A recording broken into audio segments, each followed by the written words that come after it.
ಕೃಷ್ಣರಾಜ ವಿಧಾನಸಭಾ ಕ್ಷೇತ್ರದ ಜನಪ್ರಿಯ ಶಾಸಕರಾದ ಶ್ರೀ ಟಿ.ಎಸ್. ಶ್ರೀವತ್ಸ ಅವರ ಅಧ್ಯಕ್ಷತೆಯಲ್ಲಿ ನಗರದ ತಾಯಿ ಹಾಗೂ ಮಕ್ಕಳ ಆಸ್ಪತ್ರೆಯಾದ ಎಸ್ಡಿಎಂ ಆಸ್ಪತ್ರೆ ಆವರಣದಲ್ಲಿ ಆರೋಗ್ಯ ರಕ್ಷಾ ಸಾಮಾನ್ಯ ಸಮಿತಿಯ ಮಹತ್ವದ ಪ್ರಗತಿ ಪರಿಶೀಲನಾ ಸಭೆಯನ್ನ ಜೂನ್ 29ರಂದು ಯಶಸ್ವಿಯಾಗಿ ನಡೆಸಲಾಗಿದೆ.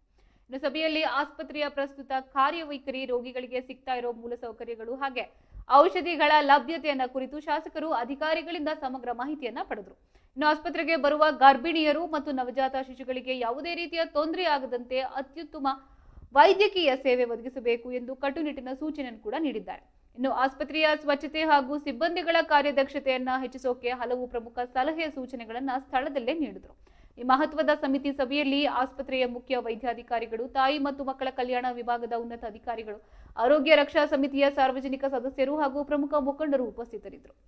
ಆಸ್ಪತ್ರೆಯ ಸರ್ವತೋಮುಖ ಅಭಿವೃದ್ಧಿಗೆ ಅಗತ್ಯವಿರುವ ನೂತನ ಯೋಜನೆಗಳ ಕುರಿತು ಗಂಭೀರ ಚರ್ಚೆಯನ್ನು ನಡೆಸಿದ್ದಾರೆ.